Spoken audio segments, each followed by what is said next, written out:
بسم الله الرحمن الرحيم. الحمد لله رب العالمين، والصلاة والسلام على سيدنا وعظيمنا وحبيب قلوبنا وشفيع نفوسنا أبي القاسم محمد، اللهم صل وعلى أهل بيته الطيبين الطاهرين وأصحابه الغر الميامين. الحمد لله الذي جعلنا من المتمسكين بولاية سيدي ومولاي علي بن أبي طالب.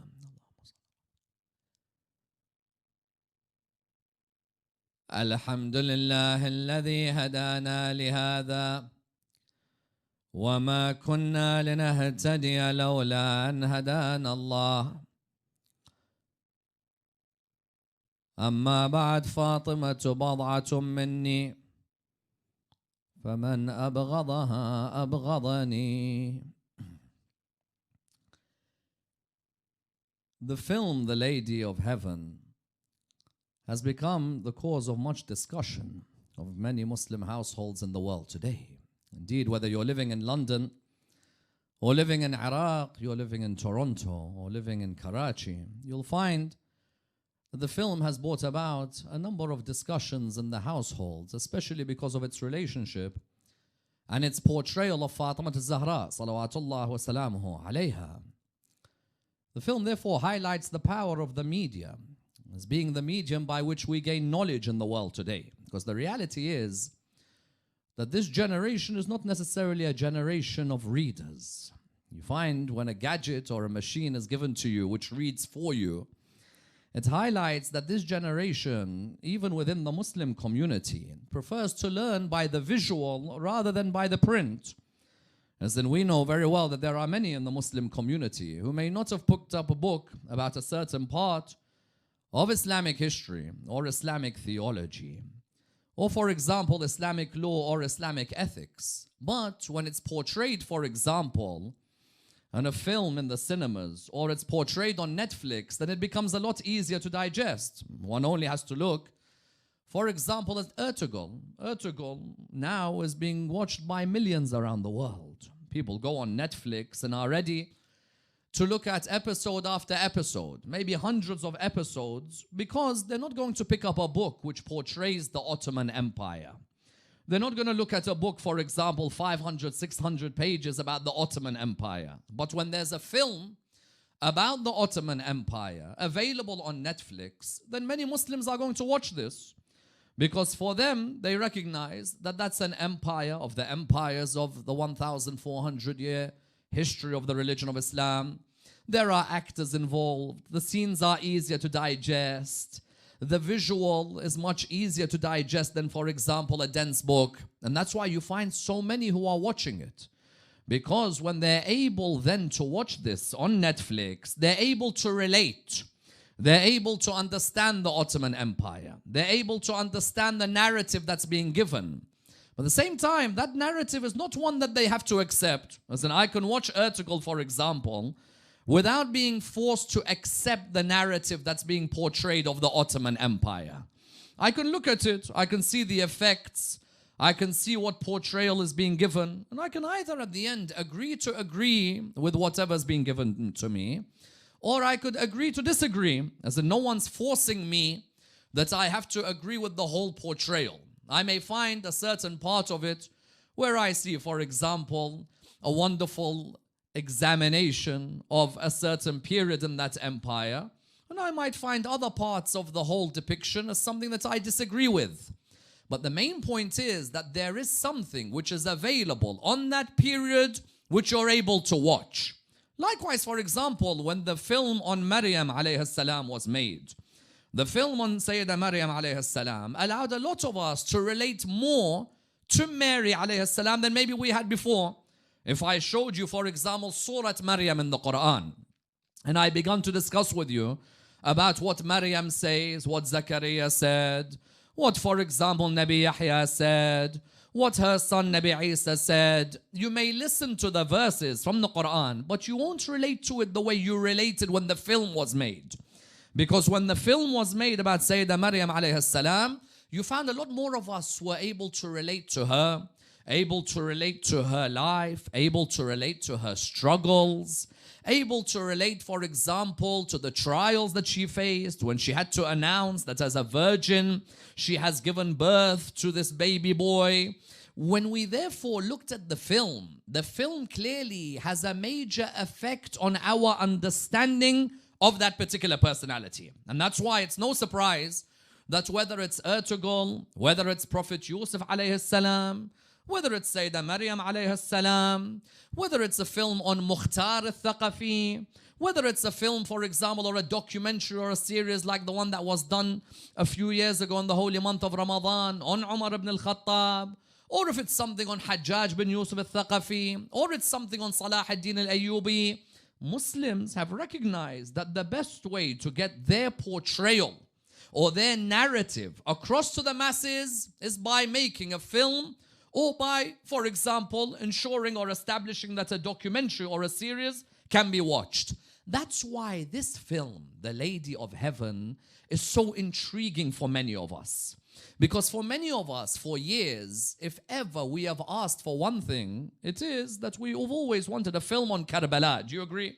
As in every single household in the Shia world, you'll find at one stage or another would have seen a film like Gladiator and said we had the best Gladiator. Would have seen a film like Last Samurai. We would have said we had the best samurai, the king of the samurais. Would have seen other films such as Braveheart, and you wondered, is there ever a possibility one day that we could have a film which is made, which depicts what happened in Karbala? We tried, and there are people who have tried. But now right in front of us, we have a film about the lady who is the very base of Karbala, the mother of the martyrs, and the mother of Imam al-Hussein alayhi salam, Fatima al-Zahra salawatullah wa salamu alayha. When we therefore have this film, when the trailer was released, you cannot but come forward and state that many of us were intrigued when we saw the trailer. Even some people would tell you that they had goosebumps when they saw the trailer. As in a person with all of their stereotypes, with all their prejudices, their love eventually for Fatima al-Zahra alayhi salam comes out when they see a trailer that looks like something has been professionally made.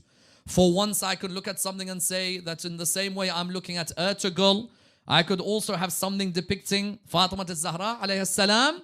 So at the beginning, as soon as the trailer came out, you had many people who were excited. Then all of a sudden, within our community, a group emerges and different discussions emerge. And of course, everybody has their right to posit their opinion.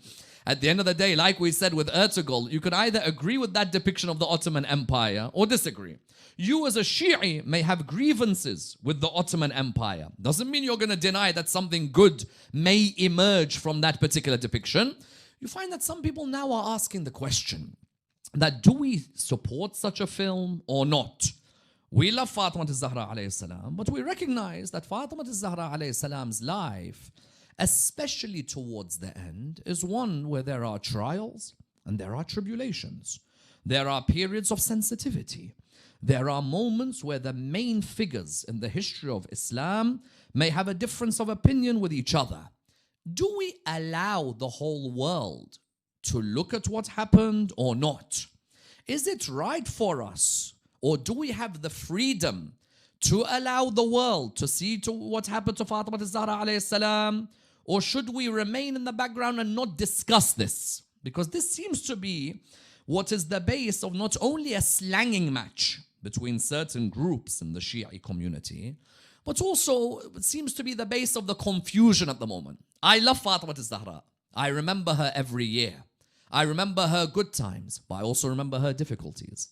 And now there's a film that has been produced, a film that has been directed, a film that's available for everybody to watch. But do I support this film or not? Especially if the people behind the film are people who I may not necessarily agree with all their opinions. Because you know, in the Muslim community, we do sometimes have this issue where we don't look at who's speaking, what we do is we don't look at what they're saying. We look at who's speaking. Isn't that true? So, for example, when there's someone giving a lecture, you have this thing sometimes in the Muslim community. It doesn't matter if the lecture's great. I don't like him. Okay, but do you admit that the lecture was a lecture that benefited you? Yeah, but I don't like him. That, in a way, has been an impediment for us in our growth as Muslims. Because on the one hand, we talk of freedom of speech, we talk of no compulsion. But on the other, if we're a groupie of someone, we cannot stand another. We cannot accept a plethora of opinions or a plethora of worldviews. And therefore, when we look at this film, you'll find that there are some, irrespective of what their opinion is and their love is for Fatima al-Zahra alayhi salam, will look at it and straight away say, the fact that I know certain people are associated with this film means there's no way I'm going to support it. Okay, but what if what the film is portraying is something that you believe in? Are we allowed, are we able to separate our personal opinions on somebody from their narrative or their portrayal of someone we admire highly? Okay, so this becomes a psychological issue even within the Muslim community. And hence back and forth you find in this Fatimiyya period, there are people who are asking this question. Can we watch this film or can't we? Should we support this film or shouldn't we? Are we allowed to do this or are we not? Let us tonight examine the very discussions concerning this film, and I'd like to do this in the following stages. Number one, why is it of the utmost importance that we finally have a film about the life of Fatima al-Zahra alayhi salam? And why do I underline the word life more than necessarily the word death of Fatima al-Zahra alayhi salam? Number two, this film, when it discusses what happened to Fatima al-Zahra alayhi salam, is it based on authentic evidence? As in, is there evidence in Islamic history that there was a confrontation between Fatima al-Zahra alayhi salam, Abu Bakr and Umar? Or is it that this is something which is just blatantly made up? Number three, if there is evidence in Islamic history, is it only in Shia literature or is it in the literature of other schools in Islam? Number four, if it's only in Shia literature, and if it is within Shia literature, is it just one book that discusses this? Or was it a number of books and also a number of scholars who have discussed this? Number five, what if I look at this film and think that there's a sectarian edge that may emerge? How do we look at the parameters of sectarian? And how do we look at it in our context today? Number six, what if the person who's produced this film or directed this film is someone I have a difference of opinion with? Can I therefore watch the film, or does it become a sin for me to watch such a film? And who dictates what is a sin to be watched and what is not sinful?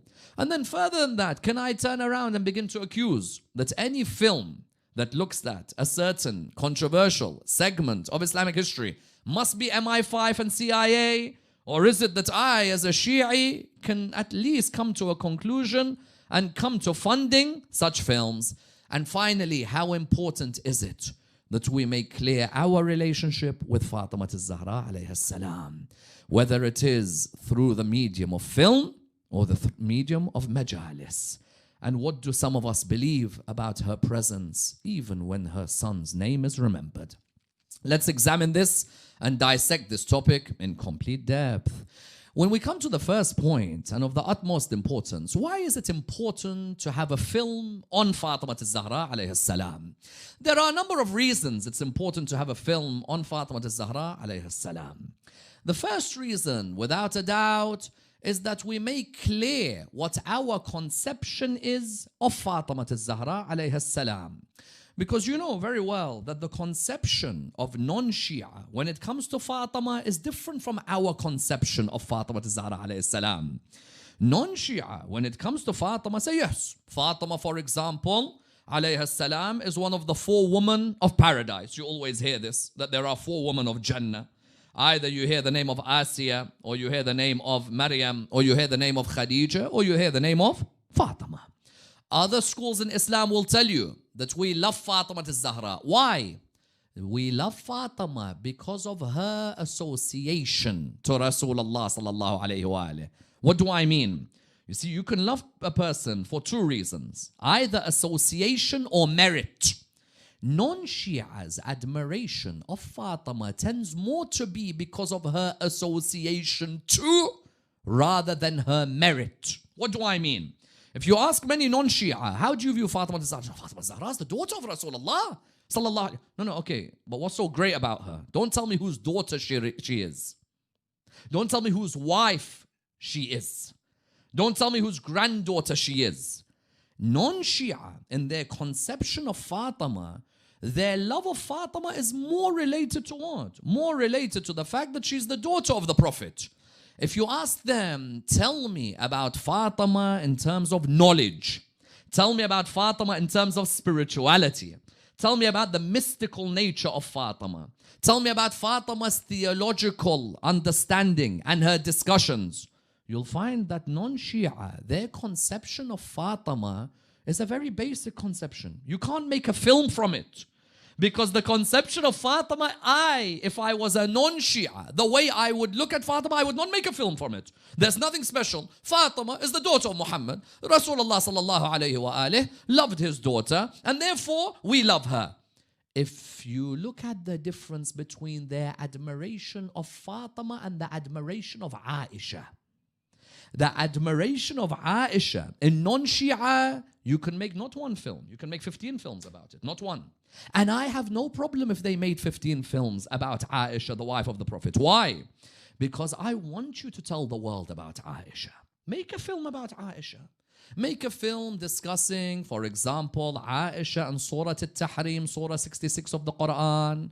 When Rasulullah sallallahu alayhi wa divulged, when he gave a secret to his wife Hafsa, she went and told Aisha, and Surah 66 discusses the whole issue about how they plotted with that secret behind the back of Rasulullah sallallahu alayhi wa. Make a film about Aisha fighting Imam Ali alayhi salam. Go out there, make that film. I have no problem with it. Because we live in a world where the media is free. I would love to read a biography of Aisha, because you tell me that half of my religion I'm meant to take from Aisha. So look at the conception of Fatima in Sunni thought versus Fatima in Shia thought.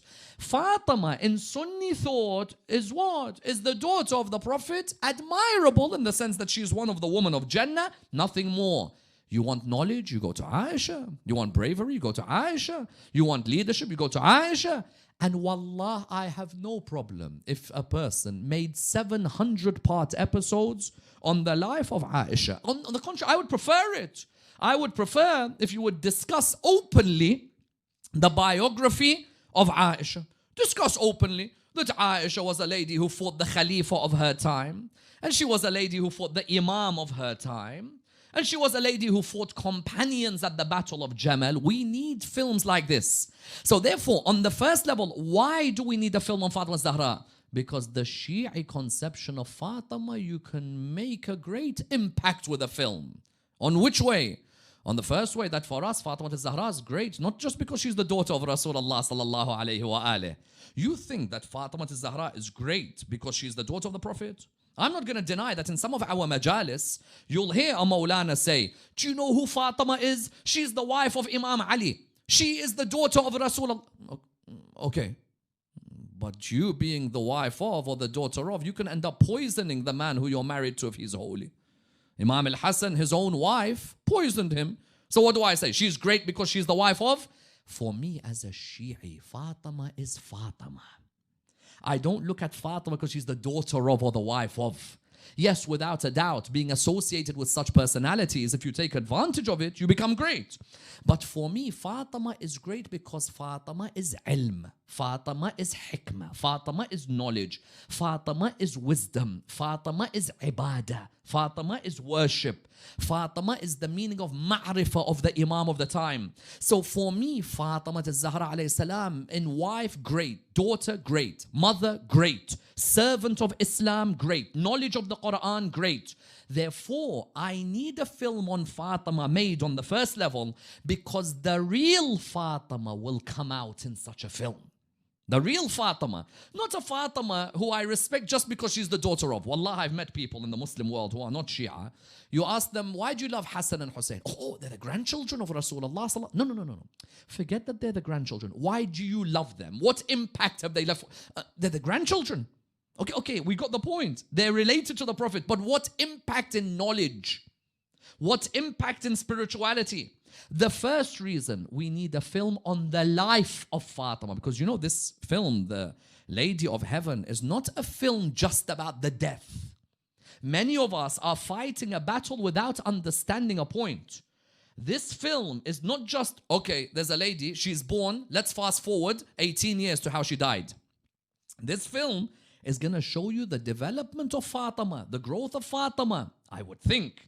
Because when I'm looking at the trailer, I can't say I've seen the film, but this film is going to show you the life of Fatima. It only becomes controversial if for 1 hour, 45 minutes, all we're talking about is the end of the life of Fatima. But within the film, we're going to see the growth of Fatima. How does Fatima, the orphan at the age of 5, survive trials and tribulations? How is she a backbone to her father and her husband at the beginning of the religion of Islam? And then from there, we begin to see the trials that Fatima went through, like Maryam went through, like Khadija went through, like Asiya went through. So therefore, on the first level, the film is important because for once, the Shi'i conception of Fatima emerges. Not a basic conception, she's the daughter of, she was young, she was a young girl, but rather Fatima, the role model. On the second level, why is it important? In gender studies in the world today, when you discuss feminism, isn't there always a discussion about the need for women to have their political rights, to have their rights of ownership of property, to have the rights of inheritance, to have the rights to be educated? Wallah, there are ladies who are discussed in gender studies program when it comes to great female archetypes of feminism. But why is it that nobody discusses Fatima al-Zahra alayhi salam when it comes to these areas? Who is it that stood up for the rights of property that you are inheriting and has been confiscated from you just because you're a female, like Fatima al-Zahra with FedEx? And by the way, I'm coming to these in the coming nights, don't worry. You wear your seatbelt and enjoy the next few nights. Fatima al-Zahra, for example, in FedEx, in terms of property, confiscation, rights of ownership, knowledge, Fatima al-Zahra and the knowledge that she had. Fatima al-Zahra and education. Fatima al-Zahra in all of these areas that gender studies program discussed today. Fatima and property, Fatima and inheritance, Fatima and political rights, Fatima and education. A film on Fatima allows the doors to be open on all of these areas. Therefore, for me, when I look at why a film on Fatima has to be done, it's because for years as Shia, we've been sitting saying, when are we going to have a film which people can watch? When are we going to have a film which people can... When the film comes out, suddenly you find people jumping up and down. What do they say? They say that, you know what? This film is not authentic. It's not going to show authentic. Wait, let's have a look at this. This film, The Lady of Heaven, and the discussion of the life and the martyrdom of Fatima al-Zahra alayhi salam, is it based on authentic sources or not? As in, is there in Islamic literature clearly a confrontation that's taken place between Fatima al-Zahra alayhi salam, Abu Bakr and Umar? When I'm saying all of this, there might be some people out there, Shia or non-Shia, who don't believe that there is an authentic base to this confrontation. There may be some non-Shia who prefer not to believe. Forget reading it. They prefer not to believe. Why? Because it's difficult for them, having grown up respecting certain personalities, for them to suddenly hear that there is a confrontation between X, Y, and Z. It could happen to us as well if we revered someone for many years and then suddenly someone tells you something about them. It's hard for you to stomach. And so what happens is you may await for someone who may come to you with an argument, for example, by saying that these Shia are just chatting nonsense. And there's no such thing that Fatima al-Zahra and Umar had an argument, and Umar threatened to burn the house of the daughter of Rasulullah sallallahu alayhi wa alih. And that Abu Bakr, Fatima was angry with him by the time that she died. There are some who say that this is all Shi'i nonsense. It has no base. Mind you, there are also some Shia. Why go far? There are some Shia who, when this film came out, you know what they were saying? Why are you talking about people who are close to Rasulullah sallallahu alayhi wa alayhi? How dare you speak about them? You shouldn't speak about them. And also, how do we know that all of this took place? Okay, no problem. There are some who may come from a pure heart and saying things like that. And there are others who wish that such a thing did not happen, because their friends who are not Shia will not get unhappy with them. And their husband or their wife who's not Shia will be a bit calmer at home. And therefore, what's the best thing for them to do? To say that, you know, these films, the Lady of Heaven, talk about the martyrdom of Fatima Zahra alayhi salam, it's not authentic. Not authentic? Not authentic? Let's look at whether it's authentic or no. First, let me look at whether there was ever a threat to burn the house of Fatima. I, who is a fallible human being, insignificant human beings, a human being who has committed sins, my most beloved that I have, I would not imagine going to burn their house. Imagine I have the intention one day that I know that's the house of the daughter of Rasulullah sallallahu alayhi wa alayhi. May Allah take my life away if I ever even threatened the house of the daughter of Rasulullah sallallahu alayhi wa alayhi. In non-Shi'i literature, you can find a Sahih hadith that clearly shows that Umar threatens to burn the house of Fatima. Non-Shi'i literature. I'll give you a reference. All of you can Google it from now till the morning. And then the hujjah has been given to you, but it's between you and Allah subhanahu wa ta'ala what you decide you're going to do on the Day of Judgment. Understand one thing for me as a Shi'i, I don't wake up randomly one morning deciding that I'm not going to like certain people. That's not me. I look at Islamic history, then I come to a conclusion. There is a book called the Musannaf of Ibn Abi Shaybah. Ibn Abi Shaybah died 235 after Hijrah. The threat to burn the house of Fatima Zahra alayhi salam, the base of a lot of our discussion of this film, that happened 11 after Hijrah. Musannaf, Ibn Abi Shaybah, Ibn Abi Shaybah died 235 after Hijrah.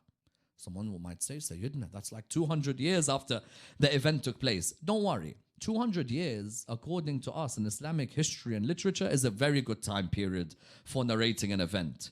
Certain people decided to ban the publishing and writing of Islamic literature in the early days until the end of the Umayyad. So, therefore, 200 years later is not a problem. Ibn Abi Shaybah is not Shia. He has a text called the Musannaf. One may say it's earlier than Bukhari and Muslim. In the Musannaf of Ibn Abi Shaybah, he narrates a hadith. This hadith is not a Shi'i hadith. For a person to say, how dare you say that Umar ibn al-Khattab threatened to burn the house of Fatima. And the chain of this hadith, because people, their life is based on chains. Everything, where's the isnad, what's the chain? Is it sahih, is it not? And most people don't even know what sahih means. But no problem, let's say sahih. Is this isnad sahih of this particular narration that I'm about to give you? The isnad is sahih. And you see the narration from Zayd, from his father Aslam, who is the slave of Umar, the freed slave of Umar. Sometimes you see the Mawla of Umar.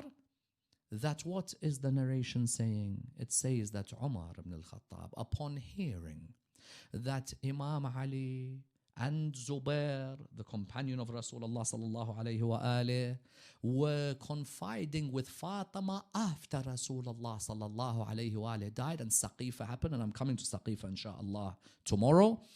After Rasulullah sallallahu alayhi wa alayhi died, Ali ibn Abi Talib, Zubair were all in the house. And they would confide in Fatima. Umar comes towards the house and he says, listen to the wording, O daughter of the Holy Prophet, peace be upon his family. He mentions how nobody was more beloved to him than her father, and how nobody is more loving to him than the daughter. But that is not enough of an assurance for you that if they continue and you continue to gather in this house, I will burn the house even if you're within it. I am allowed to bring this up in Islamic history Even if I bring it up, people will jump at you. I cannot make this into a film because I'm using a book that's 1,200 years old. A book that's not even my literature. This book, the Musannaf, is not a hujjah on me. But when you come and say, whether you're Shia or you're not Shia, when you come and say that this is all nonsense, this hadith's chain is sahih.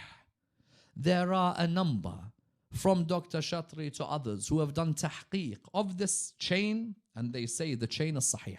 Do you want me to reveal to you just how dangerous this particular hadith is? I've seen this hadith being discussed or being narrated in other books or even on TV. Do you know what I've seen people do with this hadith? Oh, daughter of the Prophet, nobody is more beloved to you. Nobody was more beloved to me than your father. And nobody is more loving to me than you. And then after that, it says, he said, kada wa kada. He said so and so. Baba, what's kada wa kada? If you're narrating a tradition, why don't you finish the narration? Unless you want to cover Umar's next words of I'll burn the house of Fatima. Sometimes you'll see that same narration. Oh, daughter of the Prophet, nobody is more beloved to me than your father. And nobody is more loving to me than you. وَلَا أَفْعَلَنَّ وَأَفْعَلَنَّ. And I will act and I will act. Act what? What are you going to act? Doesn't mention the burning. Then you'll see another tradition where at the bottom of that same narration, it says, فِيهِ قُصَّة. There's a story to what was said. What's the story? Habibi, why on this hadith do you mention the good things he says to Fatima, but the part about burning, you mention, and then he said so and so and so and so. Say it. Be open. What's wrong with you? Why is it that you're worried about telling the world that the daughter of Rasulullah sallallahu alayhi wa at the age of 18, they threatened to burn her house? Why? Why? What's wrong? You talk about when a Muslim child in the Middle East, people pelt him with stones or burn their houses. You talk openly about that and how all of us should campaign for those innocent children who are being oppressed. But the first innocent child who was oppressed, all of us remain silent on. That hadith, which originally in the Musannaf says that Umar said, I will burn the house of Fatima, later on became, Umar said, you are beloved to me, your father is beloved to me, كذا وكذا, لا أفعلن وأفعلن, فيه قصة. Why are you not saying the rest of the hadith? Why have you hidden the rest of the hadith? I was in disbelief, my dear brothers and sisters. Wallah, I was in disbelief that when I saw the original hadith, he mentions Umar threatens to burn the door. But then when you look at later scholars, Habibi, inter-religion for you, what is it? You could see haqq in front of you. A person threatens to burn Fatima's house.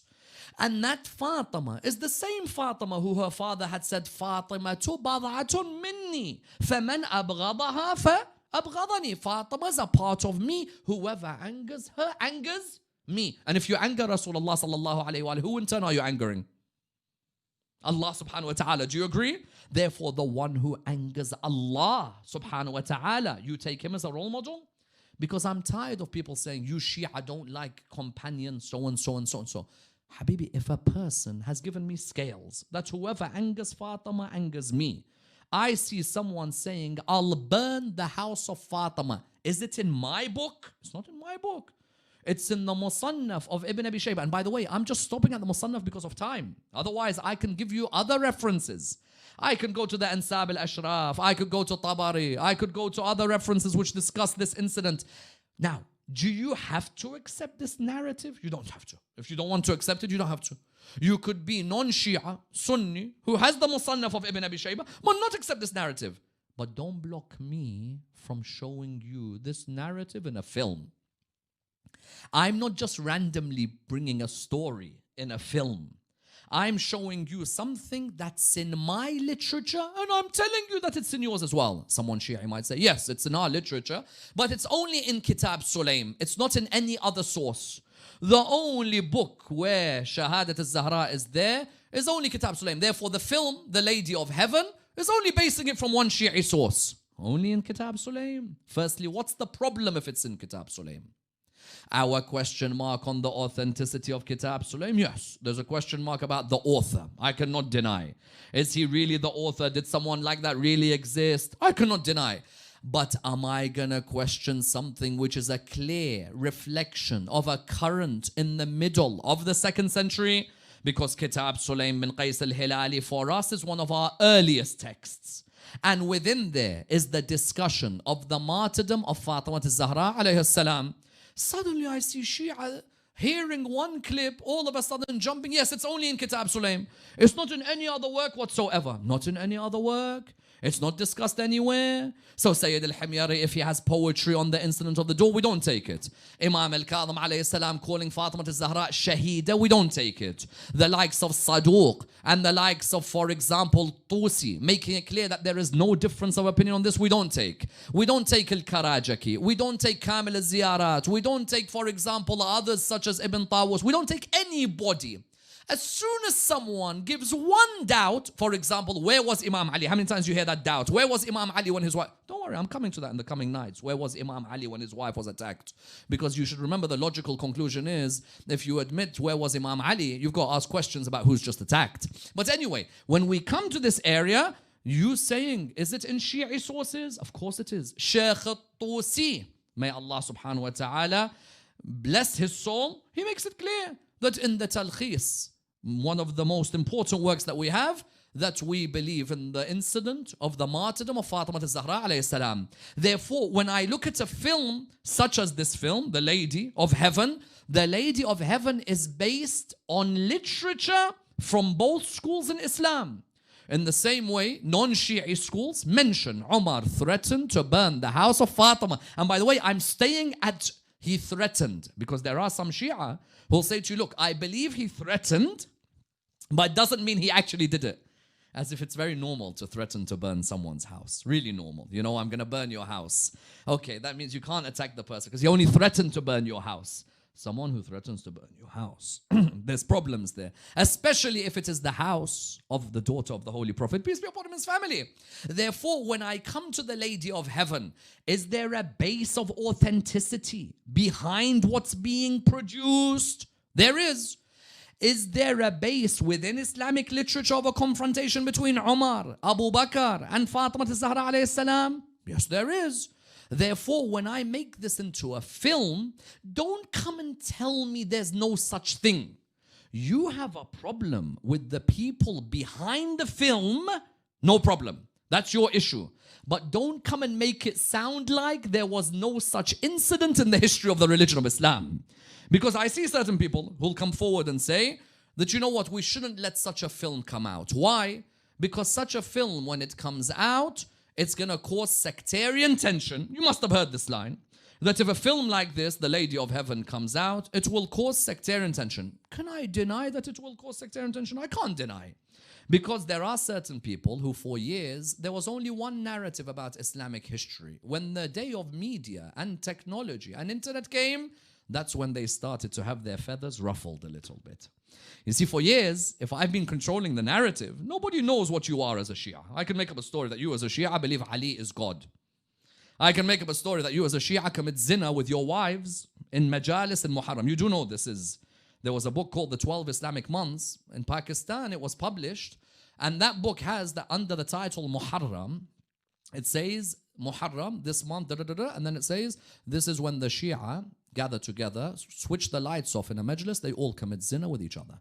In those days, there's no media, there's no television, there's no internet. So you had a monopoly on what was being said. Now, there's media, internet. Now, when we come out and say what we want to say, you can turn around to me and say that you shouldn't be narrating these things. Who are you to set the parameters of sectarianism? Inta Habibi, you call Abu Talib a kafir, I have no problem. Call him a kafir. Minna lil-subh. Call Abu Talib a kafir. No, it ain't going to make a difference to me. I know very well Abu Talib owns Jannah. And inshallah, he looks forward to Abu Sufyan and Hind when they come towards whatever they come. So for me, even if you mention Abu Talib, it's not an issue for me. You can attack Abu Talib. You're not being sectarian. Why is it when I want to make a film with my narrative, automatically I as a Shi'i become sectarian? And let's differentiate as well. I am not saying that a Shi'i, because they have this narrative, should go out and insult non-Shia. Let me make that clear. There's a difference between belief of people who are non-Shia and the people themselves. There are people who are non-Shia who are good human beings, who may be not even good, better than some of us. They're not Shia, maybe better than some of us. Is my aim when I make such a film for me to go and insult the followers, or is it for me to depict a part of Islamic literature?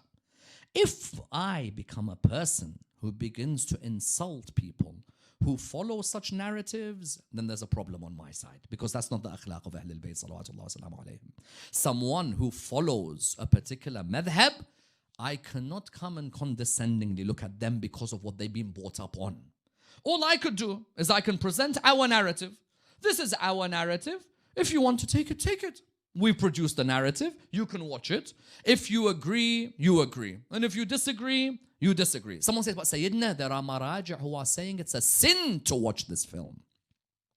Then if you follow the marja', follow him. Follow your marja' then. If your marja' has written that it's a sin to watch such a film, then follow him. You do his taqleed, do his taqleed. I can refer to my marja' as well. I go to my marja'. I say, listen, there's a film that's come out. Is it haram for me to watch a film which talks about the martyrdom of Fatima al-Zahra alayhi salam? Is that haram for me to watch this film? I want to watch it.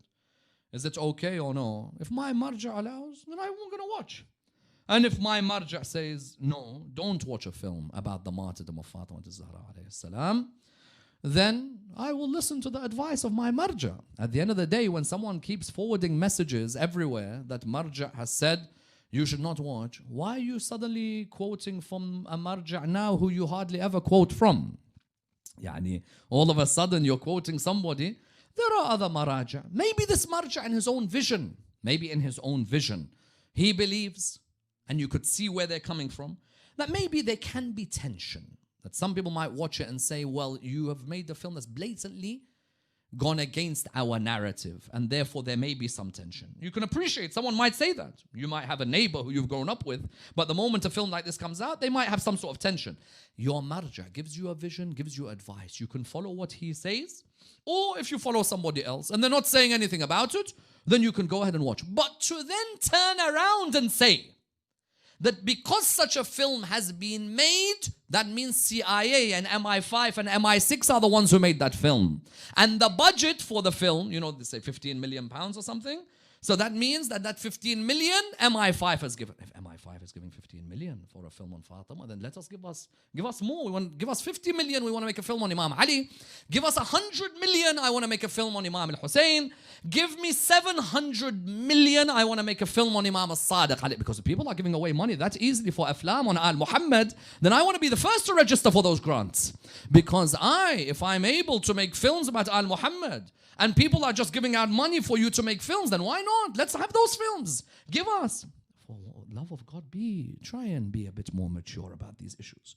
Anything that a person disagrees with, MI5, MI6, MI5, even if I take it a step further, I've seen people who say, you know, this Shirazi, Ayatollah Shirazi, MI6, MI5, CIA.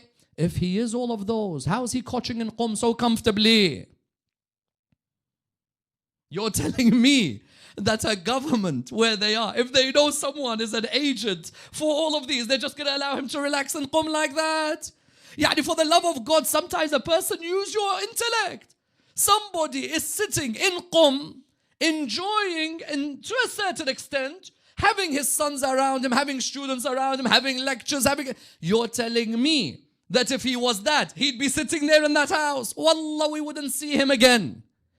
Therefore, some of us as Shia have to wake up and smell the coffee. This is a world where nobody should dictate to you what part of your religion should emerge. As long, inshallah, as I said, I have not seen the film, but as long as the intention is a pure intention, and the narrative isn't one which brings condescending language. That's one thing I hope for. Because if it's a film that depicts what I discussed earlier, then it's something to look forward to. Because you're able to pick up the Musannaf of Ibn Abi Shayba, Sahih al-Bukhari, you're able to pick up other pieces of literature, look at them and see them all in a film. I hope that it's not the type of film that makes jokes about personalities who are revered by others. If you are giving a narrative that you believe in, that's one thing. Don't come to me, insha'Allah, with jokes about others. Don't come to me with a language that brings down those who are respected by others. I'm fully supportive of someone discussing history. Ertugrul, Ottoman Empire. Mukhtar al-Thaqafi, Nabi Yusuf, Maryam alayhi salam, Ashab al-Kahf. All of us love those films because they depicted a period of history. But why is it when it comes to Fatima, everyone suddenly wants to remain silent? For what reason? What did Fatima al-Zahra alayhi salam do wrong to you for you not to open up about what Fatima al-Zahra alayhi salam went through? Yes, there were periods, I would say, the Imams of Ahlul Bayt salawatullah wa salam alayhim, there were periods they didn't open up. Because had you even tried to open up even about Fatima al-Zahra's husband, there was a chance that your followers would get oppressed. But now I live in a time where there's no way someone can put a gun to my head and dictate to me what I can watch, what I can't watch. At the end of the day, I can depict a narrative in Islamic history. And I do it with a sincere intention. Intention on the one side, the Quran tells me I don't ask nothing from you except love for my family. This is an expression of my love for the family of Rasulullah sallallahu alaihi wasallam. And on the other side, it's important for me to depict what took place after the Prophet died, peace be upon his family. Why? Because in my opinion, what happened after he died became the frame of reference of understanding him. What do I mean? What happened after he died allows us to understand who he was. Allows us to understand who maintained his legacy. Allows us to understand how the different currents of Islam developed. There is a reason people say it was Saqifa that led to Karbala. Because what took place after he died opened the door for a certain current to emerge. Yazid and Muawiyah would not have done what they did to Al-Muhammad had they seen the examples being set before them. Who would have had a jur'ah to attack the holy household if this wasn't something that was set in precedence beforehand? You think that the son of Hind and the grandson of Hind would have had that animosity and that freedom to do what he did unless he had seen that someone before him had done that to the mother of Hassan and Hussein. And that's why you find when you come towards the discussion of this area, for us, Fatima al-Zahra is not just an Arab personality or a female in Medina. For us, the axis of the teachings of Rasulullah sallallahu alayhi wa alihi was embodied in Fatima. The knowledge of Rasulullah sallallahu alayhi wa alihi and the spirituality of Rasulullah sallallahu alayhi wa alihi and the wisdom of Rasulullah sallallahu alayhi wa alihi. When he says Fatima is a part of me, do you know how huge that line is? That means when you touch Fatima, you're touching me. If you slap Fatima, you slap me. You kick Fatima, you've kicked me. For us, Fatima al-Zahra alayhi salam has a mystical position. She is the very base of the religion of Islam. It wouldn't have grown without her mother giving everything that she gave. And that's the legacy that she had. And you see that her legacy continues for us as Shia, not just in her lifetime. This is the beauty of the Shi'i conception of Fatima. This is why we can't wait to watch a depiction of what happened to Fatima, for we owe so much back to Fatima alayha salam. Not just during her lifetime is she a blessing, but for us as Shia, we believe that even after she's passed away, she's still part of our lives. I ask all of you, how many of you have been in a difficult moment and you said, Ya Allah, in the name of Fatima, Help me. Ya Allah, I ask you in the name of Fatima. We say this, why? Because we beseech Allah subhanahu wa ta'ala using the name of Fatima al-Zahra alayhi salam. For which reason? Because we believe that Fatima is very much with us.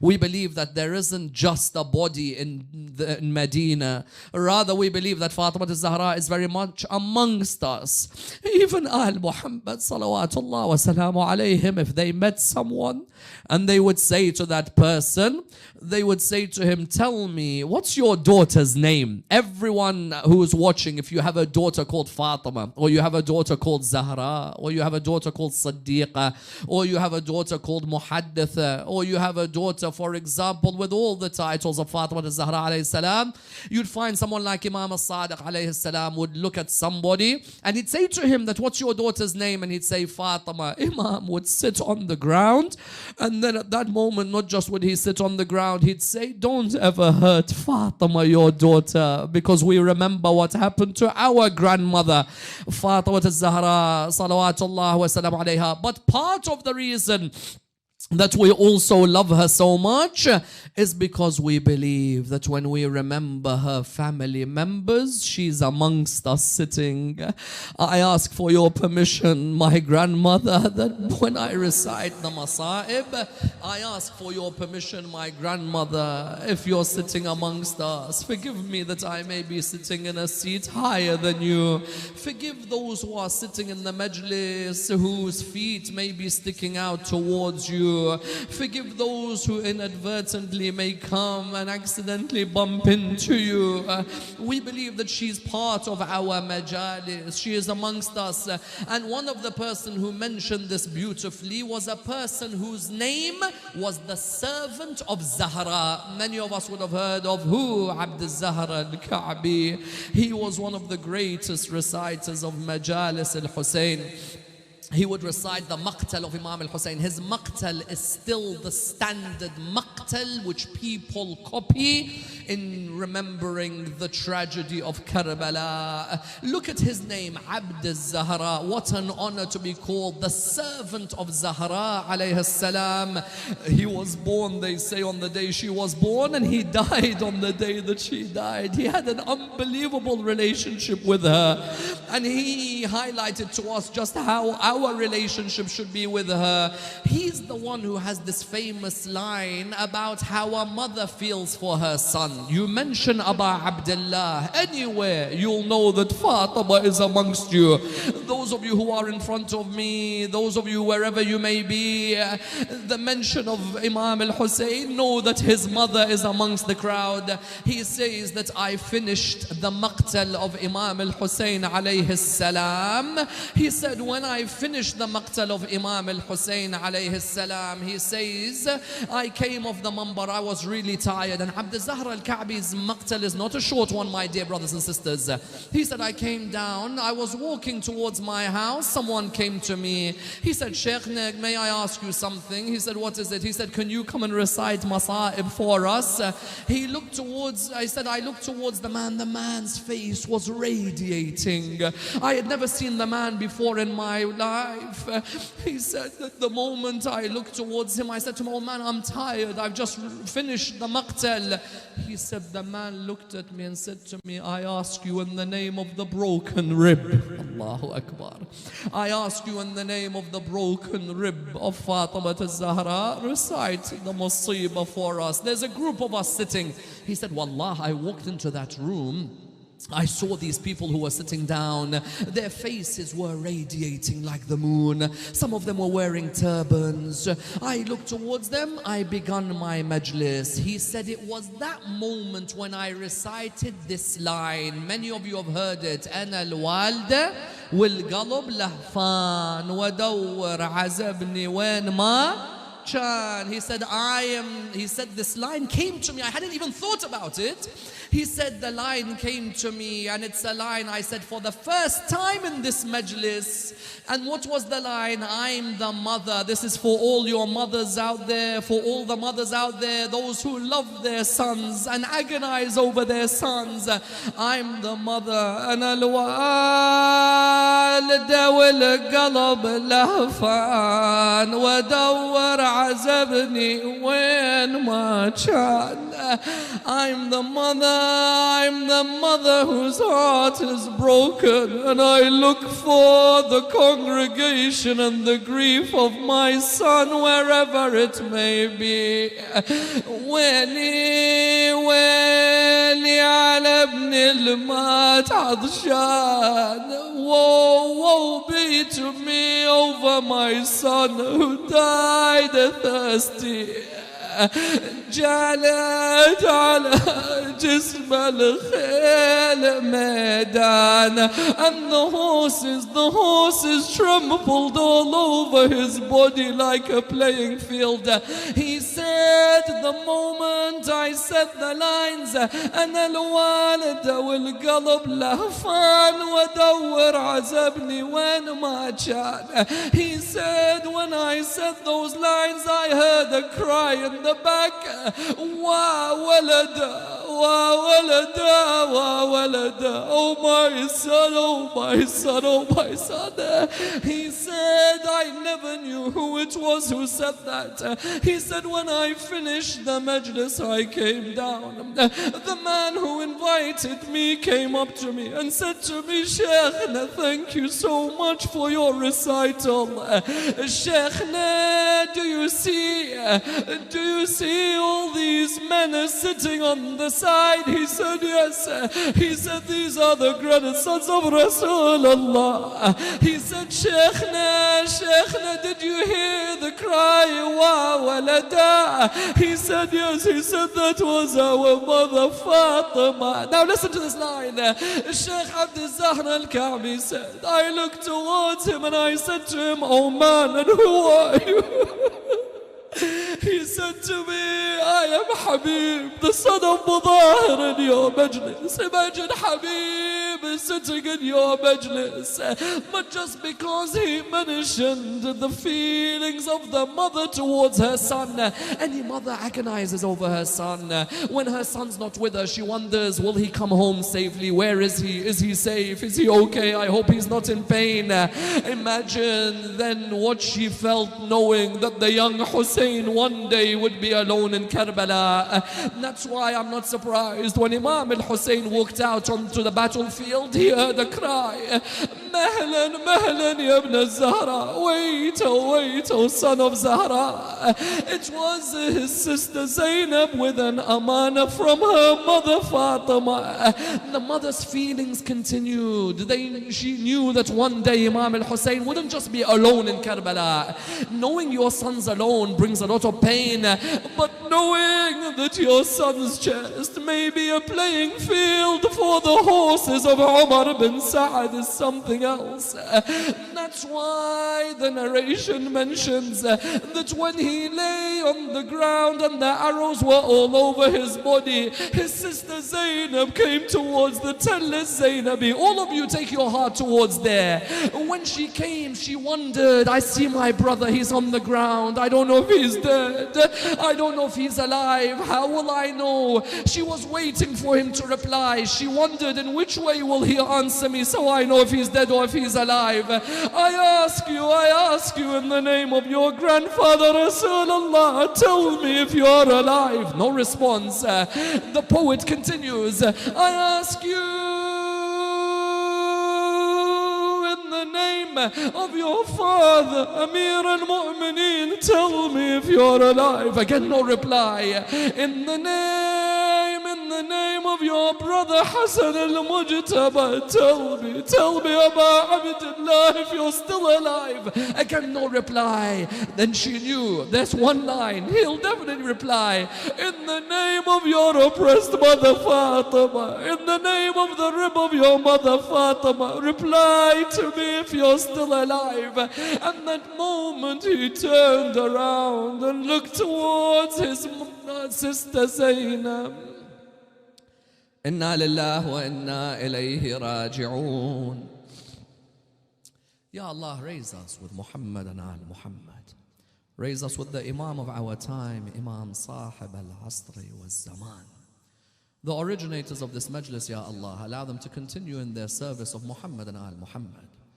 May Allah bless the soul of Al-Hajj Ghulam Ratansi, who recently passed away. We have a dear brother, 8 years of age, by the name of Ammar, who is going through intense surgery. His family have asked for dua. I ask in the name of the broken rib of Fatima al-Zahra alayhi salam, and in the name of the one who was ill at Karbala, Bismillah ar-Rahman ar-Rahim. أَمَّن يُجِيبُ الْمُضْطَرَّ إِذَا دَعَاهُ وَيَكْشِفُ السُّوءَ. All together, wherever you may be, I know this is the period of COVID, many are in their houses.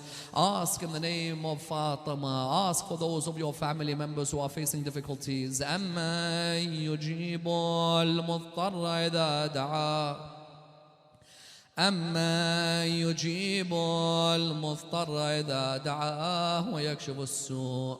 أَمَّن يُجِيبُ الْمُضْطَرَّ إِذَا دَعَاهُ وَيَكْشِفُ السُّوءَ. أَمَّن يُجِيبُ الْمُضْطَرَّ إِذَا دَعَاهُ وَيَكْشِفُ السُّوءَ. We pray to Allah subhanahu wa ta'ala to provide us and bless us with the intercession of Fatima al-Zahra alayhi salam. Ya Allah, give us the strength to complete these 5 nights of majalis. We pray to Allah subhanahu wa ta'ala the Surah Al-Fatiha, but before it the loudest of your salawat to welcome Mullah Ali Fadil.